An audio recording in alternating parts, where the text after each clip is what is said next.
Welcome back to our channel Pari story house. अगर आप channel पर नए हैं तो चैनल को सब्सक्राइब करें और बेल आइकन को दबाएं। आज हम लेकर आए हैं एक क्राइम स्टोरी जो सत्य घटना पर आधारित है। एक मल्टी मिलियनियर आदमी मॉन्ट्रियल से नियाग्रा फॉल जाने के लिए एक गाड़ी कैश पर लेता है।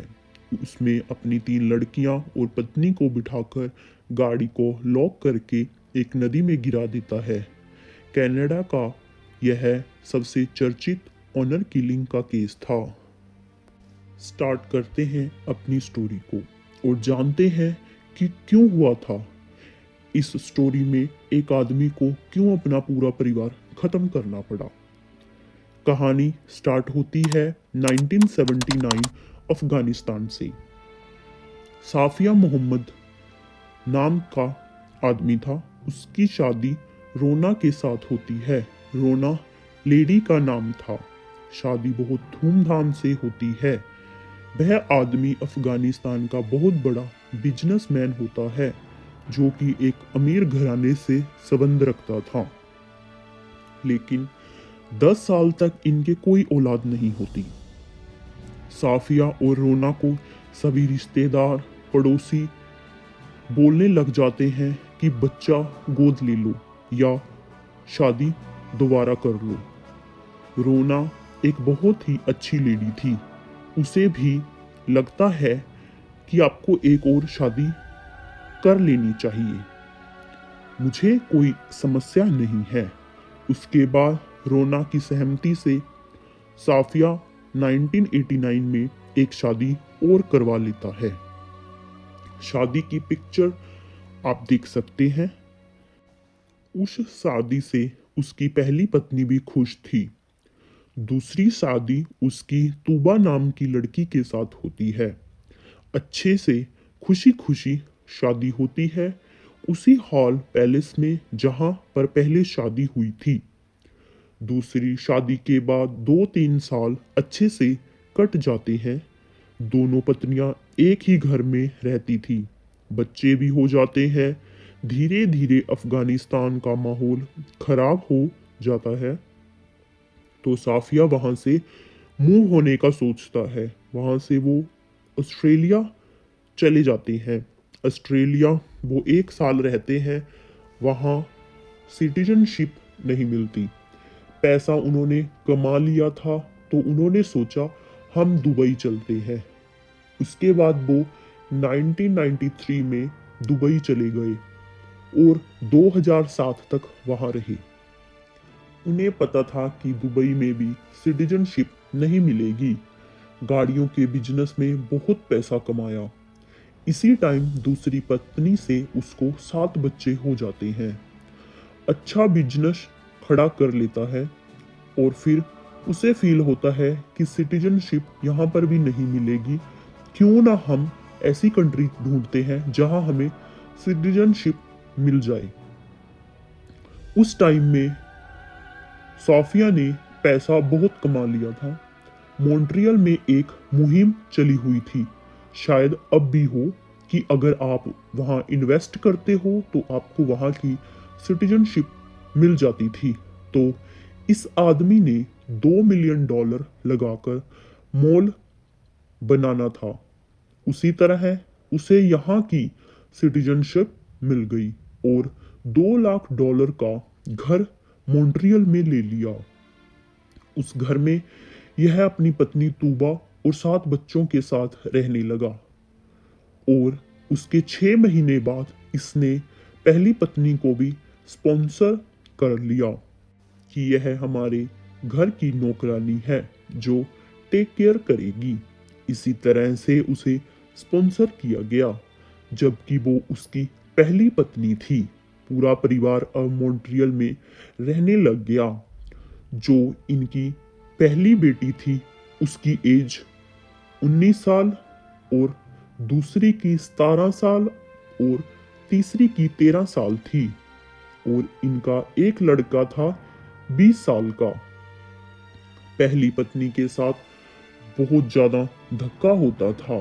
दूसरी पत्नी को था कि मैंने इनका वंश आगे बढ़ाया है और इसका क्या हक है? उसकी कोई बात नहीं सुनी जाती थी। लेकिन पहली पत्नी बच्चों को माँ जैसा ही प्यार करती थी।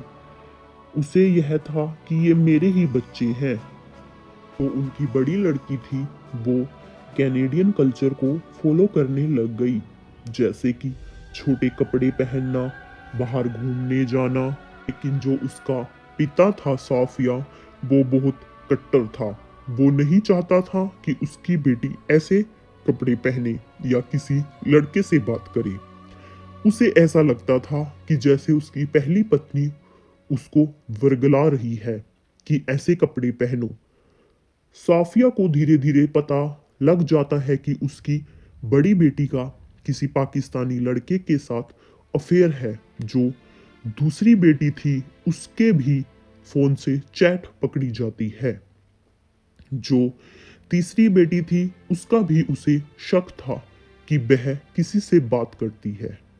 उसकी दूसरी पत्नी तूबा उसे बोलती है कि जो उसकी पहली पत्नी है उसका कुछ ना कुछ करना पड़ेगा। वो बच्चों को खराब कर रही है, उन्हें वर्गला रही है। एक दिन साफिया बोलता है कि हम नियाग्रा फॉल चलते हैं।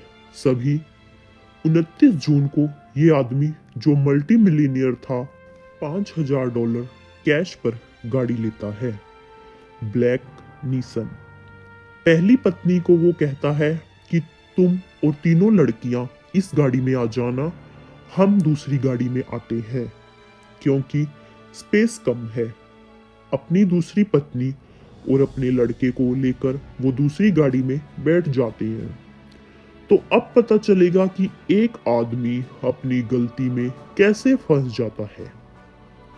30 जून को ये आदमी पुलिस स्टेशन जाता है और बोलता है कि मेरी एक गाड़ी जिसमें मेरी पत्नी और 3 बेटियां लापता हो गए हैं।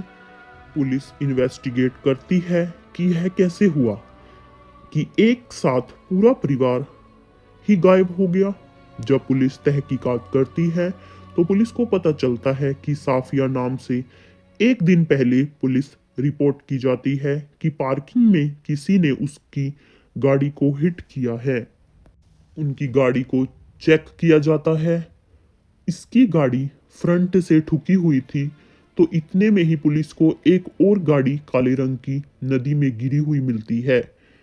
किंगस्टन के पास जब उस गाड़ी को बाहर निकाला जाता है तो उसमें 3 लड़कियां और एक 52 इयर्स की औरत होती है जो मर गई थी और किसी को भी सीट बेल्ट नहीं लगी हुई थी। गाड़ी लॉक थी। उस गाड़ी को पीछे से हिट किया गया था। पुलिस को शक हो गया कि इसकी गाड़ी फ्रंट से हिट हुई है और उस गाड़ी को किसी ने पीछे से हिट किया हुआ था। तभी पुलिस को विश्वास हो गया और उसने साफिया को अरेस्ट कर लिया और उससे पूरी स्टोरी पूछी। तो उसने अपना जुर्म कबूल कर लिया और उसने बताया, मैंने एक दिन पहले $5,000 से गाड़ी ली और उसमें अपना परिवार बिठाया और किंगस्टन एक नहर जाती है, वहाँ यह पार्किंग में गाड़ी खड़ी कर लेते हैं और उनकी गाड़ी को लॉक करके उनकी गाड़ी को पीछे से हिट किया जाता है। उनकी गाड़ी बिल्कुल पानी के पास थी और उनको पानी में गिरा देते हैं और उनको छोड़कर रिपोर्ट लिखवा देते हैं कि हमारी गाड़ी को किसी ने हिट किया है। उसके बाद ये घर आ जाते हैं और दूसरे दिन ये पुलिस स्टेशन जाके रिपोर्ट लिखवा देते हैं कि मेरा पूरा परिवार लापता है और ये अपनी स्टोरी में खुद फंस जाता है। तो 2011 में इसकी पत्नी, लड़का और साफिया पर जुर्म साबित हो जाता है कि साफिया ने ही अपनी पत्नी और 3 बेटियों की हत्या की है। उसने कहा कि मेरी बेटियां मेरे कहने से बाहर थी, इसलिए मैंने उनको मारा है। इन सबको 25-25 साल की सजा हुई और इन तीनों को कोई बेल नहीं मिली। अब ये सब भी जेल से बाहर आएंगे इनको सीधा एयरपोर्ट लेकर जाया जाएगा और इनकी अफगानिस्तान की टिकट करवा दी जाएगी जहां से ये आए थे। कनाडा की ऑनर किलिंग का किस्सा जिसमें 3 मासूम लड़कियां और एक औरत अपनी जान गंवा देते हैं। आशा करते हैं कि आपको कुछ इसमें सीखने को मिला होगा और आप अवेयर होंगे। और क्राइम स्टोरीज देखने के लिए चैनल को सब्सक्राइब करें। धन्यवाद।